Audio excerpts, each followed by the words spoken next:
All right, so we just watched the Cadillac Lyriq reveal. David Havasi is here with me. I'm Zachary Shahan, Director of Clean Technica, and we're going to just chat a little bit about what we saw, our first impressions of the car. You know, it's literally just moments after it ended, the reveal, and we're scrolling through the website for the first time. So, David, I'll let you start. What's your first impression of the Lyriq? That it's beautiful. I love it. And that's the most important thing that I wanted to get out of it was the design, because I think we have a general idea of what the specs it'll need to have to be relevant and competitive in this segment, because this segment's about to get super duper competitive. Probably one of the most competitive segments, the mid-size electric SUV segment in the next 2 years is going to get it's going to be like a brawl. And so we know it has to have 300 miles of range. We know it has to be all-wheel drive. We know it has to have, DC quick charging and driver assist features and over-the-air updates just to be relevant. So we're assuming all those things. But what I wanted to see was what they're going to do with design to kind of make themselves to stand out. So that's what I'm really excited about. Like we've talked about before. And just as in case anyone hasn't watched or listened to all of our Tesla Inside Out episodes before, I should say David worked at Tesla for 7 years, 2012 to 2019, and he has at least a few times told me he's Tesla's biggest fanboy, or one of Tesla's biggest fans. That you're up there. So he's a huge Tesla fan, but he's also a huge EV evangelist, proponent, supporter of good EVs. We've talked before about how much we love the Ford Mustang Mach-E. So I think it's fair to say that David will be open-minded, but extremely, sharp-eyed, critical from selling Teslas for 9 years of what's important and what's good. My first impression, again, I agree that the design is stunning. It's really the side profile is really, I'm not a fan of the big grille, but the side profile is very sporty and luxurious and cool. And it's interesting dynamic how it sort of narrows to the back, like the lighter part, and the darker bottom board. Oh, that's nice. Baseboard is, and the lighting is phenomenal inside and out. They really, they basically, they put the Cadillac touch on the EV revolution, which is, very, very strong luxury and extravagance, and kind of like makes me think of the Great Gatsby or something. But it's yes. The interior I found particularly appealing and stunning, and I love the minimalist of a Tesla, but I think the Cadillac interior is going to pull a lot of people who are a fan of more. It's sort of like Tesla quality with a very different design aesthetic, very more focused on all the extra gadgets and gadgets than minimalism. And we're just all seeing this site for the first time, by the way. That's why I'm kind of scrolling through it to get a sense. Yeah. Here we go. Yes, here we are. This was awesome. I love how the screens, if this makes it into production, look at this bezel, just this integration of the bezel. Ooh, that is nice. This is Cadillac. This is nice. Know what this reminds me of? This is like what the FF91 should have been if it, like this, this console here. We're seeing this again in the Lucid Air, where you have this kind of control panel that's a screen, so they'll be able to update it. But then you also have this kind of bespoke, this is going to be huge in China, where most of the clientele is the passenger. They don't drive the car, they're driven in their cars. Yeah, I know. I thought it was funny at the very closing part. He said, good evening, good night, and good morning. And I was like, oh, he's talking to China. He's saying this is absolutely. Very focused on Chinese market. Oh, a big time, because quite frankly, if we could be frank, Zachary and David and Frank. Yeah.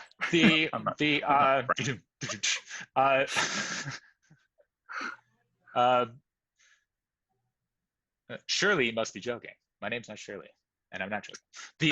Sense. It's probably weird.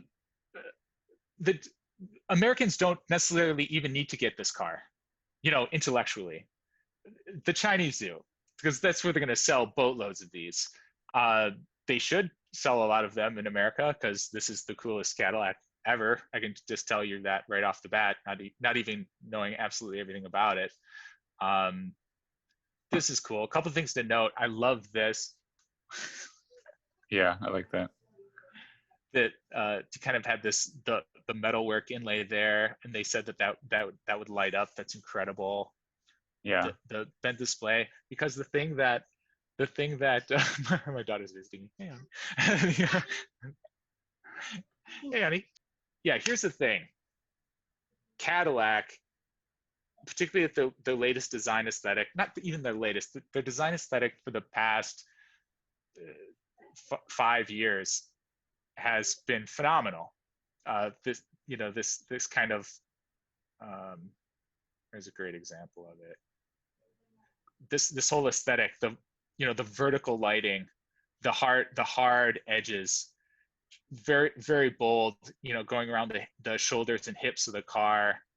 All of these bezels have all been so amazing.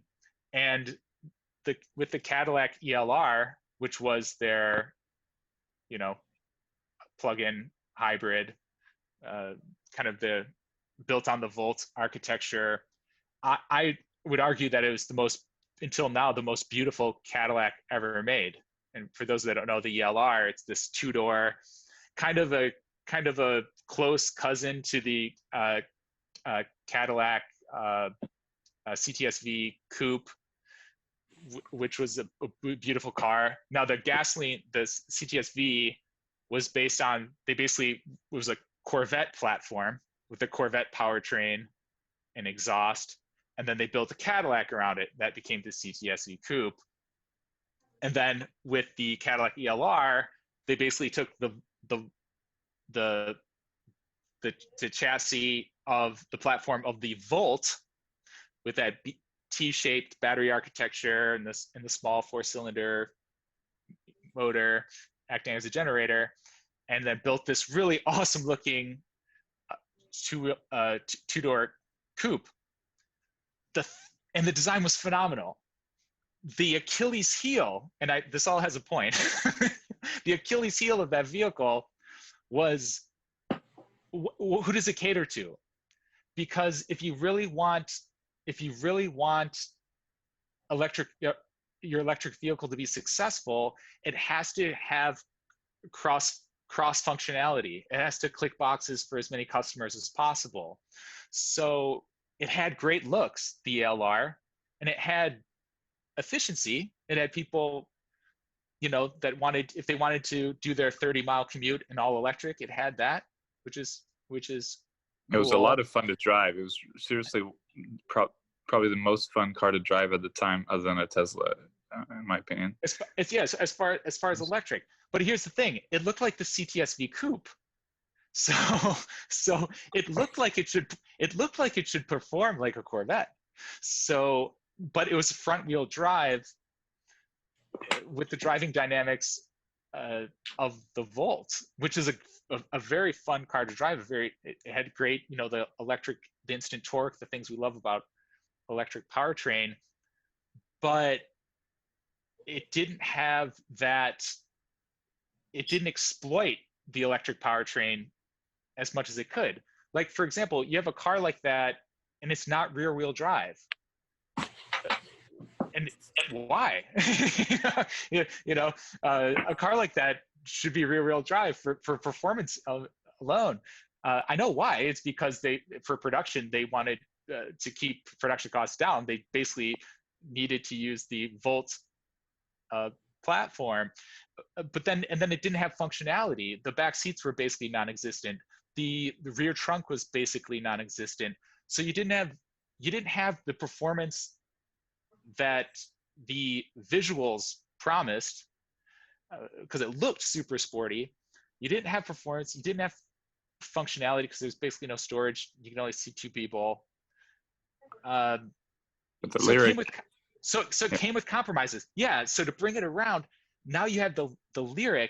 It adds that vital component of functionality. It's an uncompromised EV, which was what Tesla kind of set the tone, where they basically, the reason why Tesla was and is and will be successful is they wanted to prove that an electric car could be better than a gas car in every metric that you use to measure and make a gas car. So they're quieter, they're safer, they're roomier, they're more efficient, they're easy to maintain, they're cheaper to maintain, more cargo.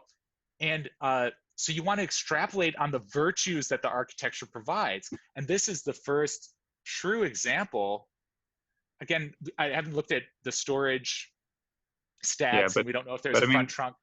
Yeah, well, she meant, one of the people on the presentation mentioned that Cadillac has been have mentioned in more songs than any other vehicle brands, and I think that's well known from the 50s onward. It's something that gets name dropped. It's especially popular in a lot of rap hip hop songs. By far the most named. And a lot of times these days, that the mention is the Escalade. They mention a Cadillac Escalade, and at the same time, we have this obviously strong shift towards Tesla in general and in an entertainment world. And this is sort of like, I think this is a very compelling appeal to say, hey, don't forget about Cadillac. Look at this Cadillac Lyriq. It's even if you don't, we're giving you the potentially the best name ever to drop in a song, Lyriq. It's got that, it's got the modern, the puns built in. Yeah, exactly. It's got that 2020 performance, 2020 tech inside. They add the Cadillac luxury and flair that's really make Cadillac. It's all about that stuff, for Cadillac buyers, I think. And I think, like you said, the functionality, we don't have the specs, but I mean, it looks as functional as anyone would need, who's who's buying a Cadillac. I mean, this is not an off-road vehicle, but it's got obviously a lot of cargo space, a lot of interior space, and really plenty of screens for a road trip or for any trip. You're picking up the grandkids. Oh, look, we've got a screen in the back for you so that you don't scream while I'm trying to navigate the streets.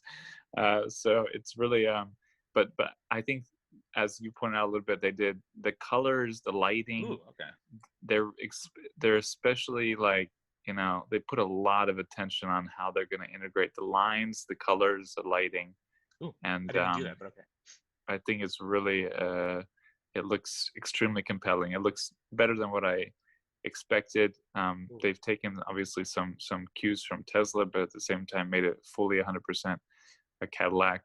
And I mean, we wanted to know the production volumes. David kept asking for the production volumes, and because that's the question, like how many this thing could sell if the price is right, and how many are they ready to try to produce and sell? I mean, this is like the Mustang Mach-E. I think this has the potential to do really well if they get the sales process down, the dealership arrangements and production levels. And yeah, you're exactly right. And I've mentioned this before. I think I mentioned it off camera. I've had my heart broken so many times where you'll see an unveiling of a vehicle, and then the production version, and this talked about a lot, the production vehicle comes out and it's this watered down version. Yeah. And you're like, oh man. And it's like the same seats they've always used. They just threw it into this car and things. Yeah. I mean, because look at this. I'm just seeing this detail. I mean, look at this wood grain. Yeah, this that's exposed amazing. wood grain in the back. I mean, that's amazing. And you can see it's here. And then when you go back to the I don't know how to, is it on? Oh, this is pretty rad. We're just exploring the site for the first time. Yeah. Look at that quarter panel shot. Beautiful. Amazing. You're behind one on the street.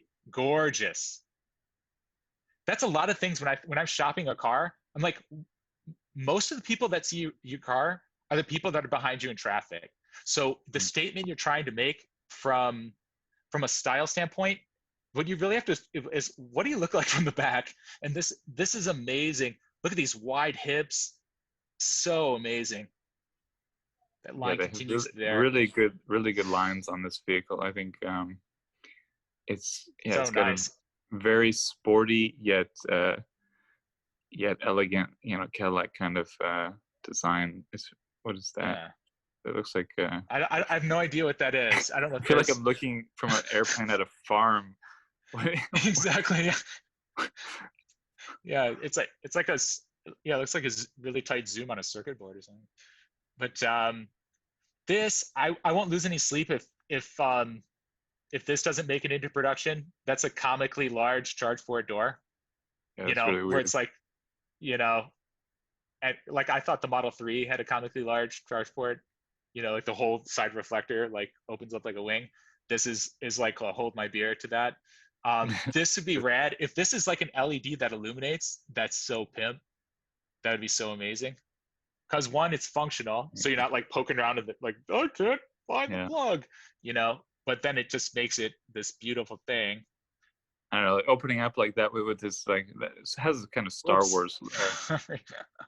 Wars look to it, like kind of. There we go. Yeah. If these seats go into production, incredible. And then again, like I've had my heart broken so many Can you times. click on that? Can you make that bigger I or? no. I mean, I'm trying to pinch zoom. Here we go. I'll try to do Yeah. some of this. Oh Yeah, yeah, but see, like that attention, that wood grain. What's cool? It's in the back of the seat. It's so subtle, but it shows that attention to oh, detail. And yeah, then no, when they talked about the production here, and it looks like this is wood grain too. And then they yeah, have that no. this metal fleck that apparently illuminates. Look at this, the brush chrome detailing. This is all like, ooh, just delicious, amazing. They were The like, stitching down the metal. we're gonna make this thing. This is gonna be like this is not gonna be a joke. This is gonna be. I We're mean, gonna look at make this. this. We're gonna make this so elegant and luxurious that you're gonna, you know, It's just be staring, staring at it. It's really. I love this. Yeah, the built-in. And we've seen this with several concept cars, the built-in screens as well. And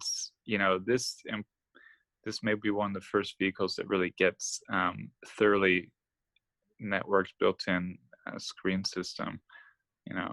There's a variety of companies that are, like Sony, for example, that are offering this kind of in-car entertainment systems. But yeah, they haven't really been getting into the production versions yet. So this looks like it's going to take it to a very high level. That looks almost, like a high quality airplane. Like, is there a pocket behind the screen there? Like, I think it looks like there's a oh screen yeah, let me and see. It's like a slit. like This there's a, this maybe a like here. I mean, above, like right behind the screen, like Oh, there's like a, this. yeah, Yeah, oh yeah, this looks like it's like a bezel. So it looks like can you see my cursor? yeah, yeah. It's great So to see I that. mean, it looks like it originates here, and then this is just kind of a nice little cavity. And then look again, you have this looks like kind of a brushed pewter or chrome piece that dips And underneath. it gives it kind of a neck look. Like it looks like, You know what I'd love about, and again, if someone can confirm how much of this will be going into production, because I hate to get so excited and they're just like, just kidding, but assuming that this is production intent, this may be for the first time when a production car looks like a concept car inside and out, because usually yeah, stuff like this yeah. doesn't I agree. make it into production. Stuff like these little bezels don't make it into production. These kind of crescent headrests. I mean, look at the back. It's this Yeah, chrome, I brushed chrome agree. I mean, inset. that's what came to mind with the screens too. But I think it looks like it's at a level where this is for real the car. Like I feel like they're presenting it like this is the car you're gonna really get. It's not just Mhm. it's not an auto show car or a you know I mean, concept car. It ooh, looks yeah. like Let's see if we can get. it's the real deal. Yeah, it's really compelling looking. I mean, this is I think this really provides an alternative to a Tesla that's at, a similar level of a Tesla with a very different design and culture to it, which is great because you need the diversity big time. And Mhm. we mentioned the specs. We don't have a lot on the spec. We saw 19 kilowatt AC charging, which David highlighted is really high power for AC charging, which can be very useful. That's more common over in Europe, that level. And then Yeah, I was gonna over, say you don't see a lot of AC charging go that yeah, high, so it's kind of be yeah, like, when does that happen? But it's a good thing to have, it is very, you can use that a lot more in Europe, but maybe China, I don't know. And then It's the fine. 150 plus kilowatt potential fast charging, which is as good as you need in my opinion. Very, Yeah. this was higher than Tesla supercharging was for years, so Mhm. it's very good for fast charging as long as the network is there. And they highlighted especially how much they're putting into the EVgo network to build that out more. So really a full ecosystem approach to the car and the new era. I think I don't have much else to say. I'm very impressed with it. I think it's really I'm very curious to play around with the screens and see how they work, what's on there, Mhm. what's integrated. But yeah, the wood and the light and the chrome make a really appealing interior. The head-ups display, and there's things like they didn't mention it, but there are things that you know that when you talk about appeal outside of Tesla, because like you mentioned before, that I am a Tesla fanboy, but I'm not one of those fanboys that are like, all other cars are terrible and no one's ever going to be as good as Tesla. Ugh. No, I'm quite the opposite. I want other manufacturers to build astonishingly awesome electric vehicles, and what they can do is use their virtues that they've honed and then make electric versions of that. Mhm. Porsche did that. The Taycan's awesome, and I think I yeah, saw one yesterday. they're sweet. Right? Have you in Yeah, it looks person? very I saw hot. one on University. Yeah, Incredible. They're it's they're very hot.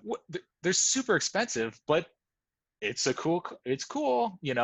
Um, and so like massaging seats are amazing in a car. Like that's an option I'd use all the time. I wish Tesla had stuff, something like that.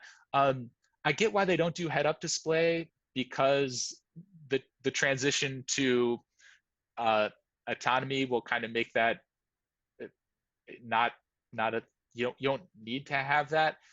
But in the interim, I think it's cool to have. I understand why Tesla does not do head-up. I hear that a lot. People are like, Tesla should do head up. Well, They I say think I think it was planned or partially planned for the Model 3 early on, and they moved away from it. But there was at some point an expectation of it, and a lot of disappointment when it wasn't going to have that. But then people forgot about it.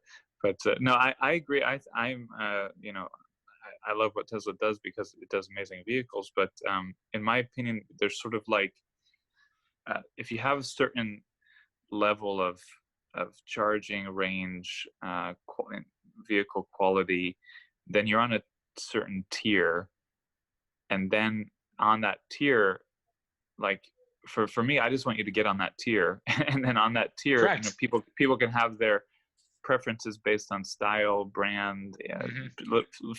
different features, infotainment Yeah, or that's a otherwise. good point. And I mean, from my perspective, I think you have the Ford Mustang Mach-E. I think you have now the Cadillac Lyriq, the Volkswagen ID lineup that are on this tier that previously like Tesla was on alone. And so from my perspective, that's the best thing that could happen, because you need all of these, major brands to pull in their customers, and to attract people to the new era. There's no way. I, I think you really want, more than anything right now, you want diversity. So I'm more excited when there's an exciting compelling new entrant than anything else, because that's I think the number one thing that will help the transition. So I think this checks all the boxes. I mean, I'm curious to see what the price is going to be. Obviously, it's a Cadillac, but I think it should. I think anyone who's interested in a Cadillac could walk into a dealership and walk out with that vehicle, if if it wasn't like, if it was, there's decent sales process going on. I mean, Yeah, they're if building I them. went to Yeah. I mean, I'm not, a Cadillac buyer, but if I went into a Cadillac dealership looking around, I cannot imagine wanting to go out with Why anything would you buy it? other than this. Like this would be the vehicle I would be like, wow, I want that. But obviously we'll see how it does. But Yeah, the dealership interface with the customer, as far as this first wave of EV education, is this massive wild card. But yeah, like you said, like we've had in conversations before, what's so important is for other manufacturers to start making super compelling electric vehicles like this, because Tesla's mission is to accelerate the world's transition to this technology, and they can't do it alone. So just by simple math, there has to be other compelling electric vehicles that people, to be available for people to buy. Because when manufacturers create electric vehicles that are compromising, that creates the wrong narrative, because it's like nice try but not good enough. It actually goes in reverse, because people use that as ammunition. See, electric vehicles aren't there yet. And I think that's the number one people. Oh, go ahead. I just think that's the number one problem people have with Tesla fans, is when they criticize a car because it's not good enough, it comes across as just you only care about Tesla. And I think what we're seeing, it's not about that. It's about, you've got to get on the right tier. And I think, when you have a car like this that gets on the right tier, there are some, tribalistic people, but I think for the most part, you, me, others, like, we're super excited about this vehicle as we would be a great Tesla, because I think it's on the right tier and it offers another option. Yeah, and as we spoken about before, and I'm going to say it over and over again, it validates the technology. So people who are maybe have been on the fence about electric vehicles, or still thinking there's some kind of fringe science experiment, and they don't want to be a guinea pig in this experiment, when they see major brands come out with something compelling, keyword being compelling, and on the tier, as you say, they're like, oh, well, Cadillac's doing it. It must be ready for prime time. They must have figured it out. And so even though that's not true, as we know, it was figured out years ago with Tesla, but to have other manufacturers coming out with cars that can go 300 miles of range, yada, yada. And it looks like it's not a compliance car. This was a car built for the spotlight, not the chorus. This is an upfront car. They put passion into it. It's not just spare parts from other cars or existing platform. That shows commitment, and people recognize that, even at a subconscious level, even if you don't know a lot about cars.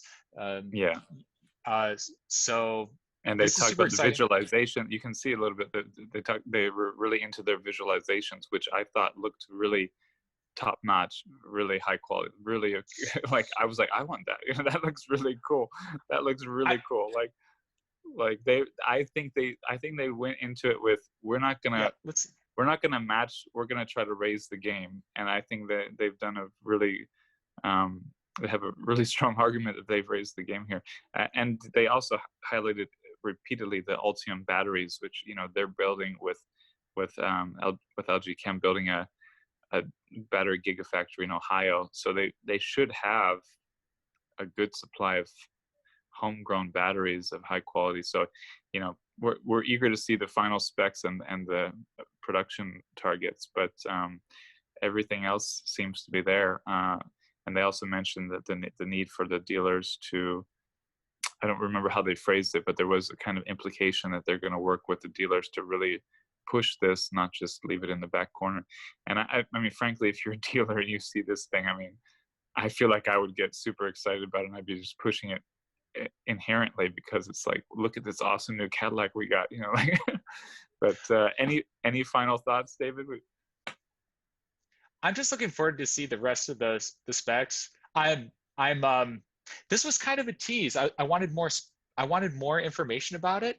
What they gave, uh, what information they did release is super exciting, and the yeah, that it'll be interesting to see how they solve the the dealership thing. That's the big wild card, because like we said with the Mustang Mach-E, the pitch is simple. It's like, we're giving you a car that's a combination of the quickest, quietest, most efficient, easiest to maintain car on this entire lot. That should be the really only car you sell, you know. What do you want? And, Do you want efficiency? Do you want power? Do you want yeah, performance? Do you want new features? Oh, every answer should lead to the Lyriq. yeah. No more oil changes. Oil changes aren't luxurious. Going to gas stations aren't luxurious. Smelling fumes aren't luxurious. All the other products do that. So like, oh, by the way, do you have a smartphone that you carry around that you have to gas up and put fumes out? You have one of those, or do you have the nice luxurious kind that uses electricity? Yeah. And this thing will inherently be quieter than any, as you know, the powertrain is quieter. So, I mean, it has all these superlatives. That's the dilemma, is if a traditional OEM builds a truly compelling EV, like again, Tesla was not out to show that electric cars could be equal to gasoline powered cars. They're out to show that they are actually significantly better in every metric that you use to measure what makes a great car. So the big existential dilemma, and I don't know how they solve this, is how, as a dealer, how do you integrate a product into your catalog that makes all your other products look stupid? You know, look antiquated. How do you sell? Yeah, this is, I mean, I think other cars without lying or hiding the product. It's like Cinderella. Do you lock it in the attic? You know, like, yeah, this is not the invited to the ball. Biggest remaining question. I think it's going to be the biggest thing to look for when it goes to market is we can take a trip. We should definitely take a trip to a dealership or two or three and see what happens when they're on the lots. Of course, we should drive up maybe a block away and walk over so they don't see that we're driving Teslas into the dealership. But let's try to treat us like normal people. But yeah, I think that's the question. I mean, because like I said, if I was a dealer, I frankly would get so excited about this. I'd be, bringing it up to everybody. But we don't really know if that's how it's gonna play out. So we'll see. So, well, thank you to everyone listening. I guess one final sentence on the car. How would you summarize it, and how many plugs do you give it? 1 or 2? There's a plug system. Yes. 50% or 100%? Pass fail? Oh yes. What percentage charge do you give it? I mean, I think it's a winner. I mean, I think it's definitely, from what I know, 90% state of charge. Qualifying that as this, I was given this rating system 10 seconds ago, so I'm in the same boat.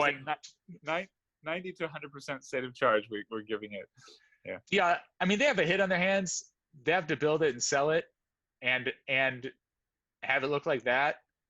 It doesn't even need like the 22 or whatever rim size that is. I mean, a nice 21 or 20, I think, would still do it. That show rim is great, but man, one sentence, brevity is not one of my strengths. I think it's a hit. I'm super excited. Design was the key thing I wanted to see. I wanted to get out of it. And they definitely showed it, the design. I would buy this thing. That's my parting words. I would freaking buy this thing in a minute. Yeah, I mean, I think my big take-home points are that I don't think there's anything really more luxurious than it on the market, and I don't think there's anything that has better interior infotainment tech as a whole package, because they've got those very cool, well integrated screens in the back. The front ones look great. The visualizations look great. We have to test it out, see how it works. But I think visually, it looks like unbeatable. It has not. It looks like as good as it gets as far as luxury and interior tech. So that's it's bespoke. I think it's the first electric bespoke electric production car. You know what I mean? It should be a winner. High luxury. Yeah, it should be really. It's what the FF91 probably was. Yeah. It's the first time that Tesla leans on its tech brand, that it's tech. They have, they have Easter eggs, and you can play video games, and that's what it's about. It's wacky. And this is like, it puts on the tuxedo and goes to the opera. It's time to be a big boy now. Not that Tesla's for children, because Teslas are kind of their own. We need to agree that Teslas are kind of their own thing at this point. They're just kind of, Tesla's like doing its own thing, and it's just going to kind of. But Tesla's it's a good point. Like, Tesla has this tech brand, and Cadillac came to the tech game with the tuxedo on and its own package, and it looks really like it didn't leave tech. It didn't just come with a nice electric package. It came with a nice tech package. But a different culture. Soaked in luxury. Tesla's like the alien race that is visiting planet Earth and letting everyone, it's either inspiring or letting others use their alien technology. But it's not like the humans aren't going to ever catch up to the aliens. The aliens just kind of are like, these humans are adorable, and they just kind of trickle. And then once the humans come up with something inspired by the alien technology, the aliens go, no, actually, we're doing this now. And then the humans go, Gah! So I don't think Tesla's going to be like surpassed in that regard. Tesla's always going to kind of be the gold standard of vehicle tech in many, many ways. Powertrain, OTA elements, things like that. But this is unique in the space because of luxury. Yeah, and you've got the integrated screens in the back. You've got it's a different brand or culture or style of tech, but it's this. The Chinese are gonna love this. Yeah, I mean, I don't want to. We don't know the tech, but I was superficially. So we can see superficially, it is at the same level. It's like you see it, you're just like, oh, this is a 2020 car with 2020 tech and design, and it's more like looks more like a phone on wheels, smartphone on luxurious wheels than an old school car. So I think it's really matched.